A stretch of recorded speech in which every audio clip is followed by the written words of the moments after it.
नमो नमः बच्चों। सब लोग ठीक हैं? Yes ma'am. Very good. तो आज ये देखिए कुछ मैंने वाक्य लिखे हुए हैं। पहला वाक्य है आपका, करण लिख रहा है, गाय हरी घास खा रही है, घोड़ा दौड़ रहा है, गीता खाना खा रही है, राम पत्र लिख रहा है, वह गाना गा रहा है, राज पका आम लाया है, रमेश ने काली कमीज पहनी है और मैं प्रतिदिन विद्यालय जाता हूँ। तो बच्चों इन सेंटेंस को, इन वाक्यों को पढ़ करके आपको कुछ समझ आ रहा है? Yes ma'am. अच्छा, तो पहले हम इन वाक्यों में से आपसे पूछेंगे कि संज्ञा, ठीक है? आप बताएंगे इस वाक्य में से संज्ञा कौन सी है, ठीक है? आप संज्ञा को पहचान पाएंगे ना? Yes ma'am. तो हम बताएंगे, आप में से कौन आएगा और यहाँ संज्ञा छांट के लिखेगा? चलो आप आओ, पहले पकड़िए चौक, पीली वाली चौक ले लीजिए, अच्छे से आएगा। देखिए करण लिख रहा है, अब इसमें से हमें संज्ञा छांटनी है। तो आप बताएंगे कि चलिए आप उधर जाइए, संज्ञा वाला कॉलम कहाँ है आपका? ठीक है, तो आप बताइए पहले वाक्य में संज्ञा कौन सा है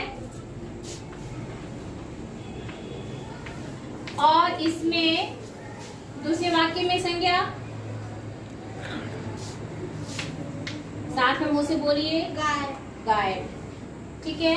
और तीसरे वाक्य में घोड़ा। ठीक है। अब आराधना आप आइए, ये आपका संज्ञा हुआ करण, उधर जाइए आप। दूसरे में गाय है, ये तीसरा में क्या है? घोड़ा। चौथे, पांचवें, छठे, चौथे वाक्य में हाँ संज्ञा गीता है, संज्ञा गीता है। पांचवे में राम। राम लिखिए, जल्दी जल्दी सारी संज्ञा लिखिए सारे वाक्यों की। ऐसे और पत्र। थोड़ा सा ऐसे हो जाएगी ताकि आराम से, हाँ राम, राज, जो भी है लिखिए। पत्र भी संज्ञा है। पत्र संज्ञा लिखिए। और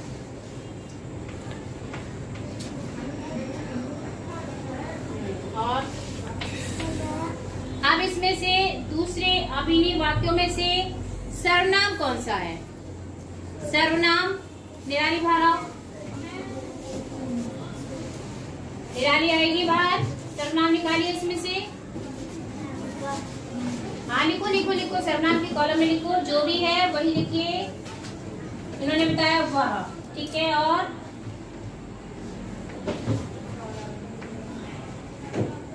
मैं, ठीक है, दो सर्वनाम है, ठीक है। अब अगर हमें बात करेंगे विशेषण की, ठीक है, तो विशेषण कौन सा है, कौन बताएगा? तुम आओ, पीछे से आओ बेटा, आप आओ, जाओ नानी, बैठ जाओ, शाबाश। विशेषण लिखिए, कौन सा है? हाँ लिखिए। नहीं, विशेषण लिखना नहीं है, विशेषण बताना। विशेषण, आओ आप जाइए अपनी सीट पे, विशेषण लिखिए। विशेषण है इसमें, देखिए आपको वाक्य में से पता होगा अगर किसी चीज की विशेषण कौन सा है इसमें।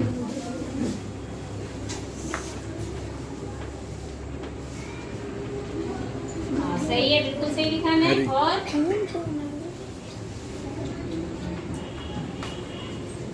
दूसरा कौन सा है? वेरी गुड, ये हो गया विशेषण। और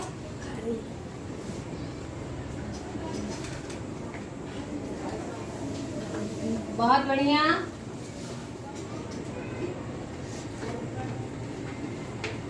बहुत सही, बहुत अच्छा, बहुत बढ़िया, ठीक है। ये आपके विशेषण थे, क्योंकि उसने कमीज पहनी है, पर कमीज कैसी है? वो काली। काली है।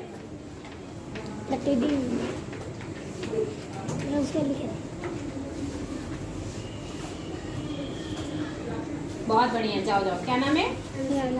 बहुत बढ़िया, अर्शिका ने बहुत बढ़िया लिखा, ठीक है। तो हमने, अब हमारी बात आती है क्रिया की। तो आज हम क्रिया के ऊपर बात करेंगे। अब आपको अगर पता है संज्ञा की परिभाषा कौन बता सकता है? हाँ ये बताइए आराधना। किसी व्यक्ति, वस्तु या स्थान के नाम को संज्ञा कहते हैं। ठीक है, सर्वनाम आप बताओ। संज्ञा के स्थान पर प्रयोग किए जाने वाले शब्दों को सर्वनाम कहा जाता है। अच्छा, विशेषण। संज्ञा और सर्वनाम की विशेषता बताने वाले शब्दों को विशेषण कहा जाता है।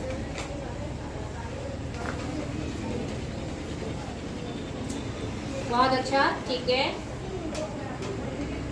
संज्ञा, सर्वनाम और विशेषण आपने देख लिया। अब हम क्रिया की बात करते हैं। क्रिया क्या होती है, देखिए अभी बताते हैं। अगर हमने ये लिख दिया करण, सिर्फ लिखते हैं। अगर लिख और आगे रहा नहीं लिखेंगे तो क्या पता लगेगा क्या कर रहा है करण, ठीक है।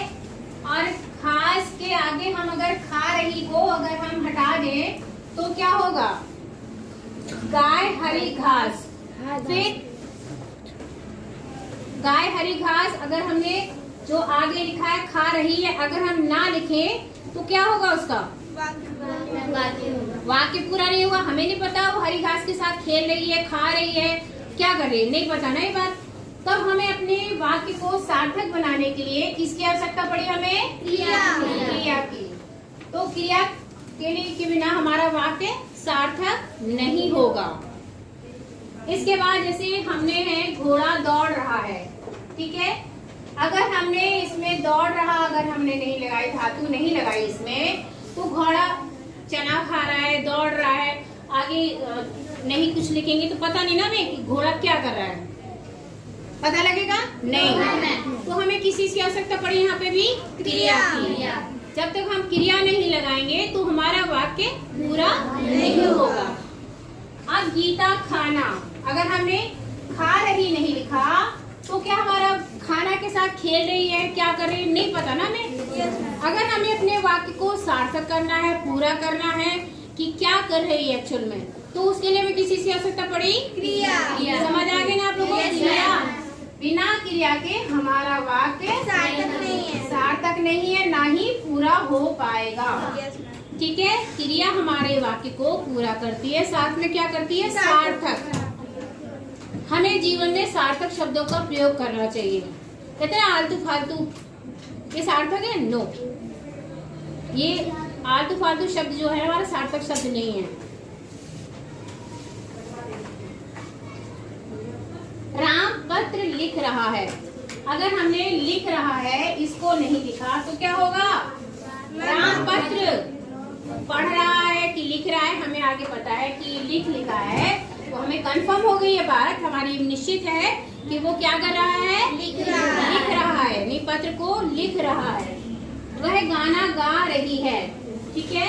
हमने अच्छा सर्वनाम का परिभाषा जैसे बताई ना कि जो शब्द संज्ञा के स्थान पर प्रयुक्त होते हैं। मान लो मुझे इसका नाम नहीं लेना है आराधना का, तो मैं कहेंगे उठो और सुनाओ। मैंने इशारा किया तुम सुनाओ, जब मैंने तुम बोल दिया तो ये क्या हुआ, सर्वनाम हो गया।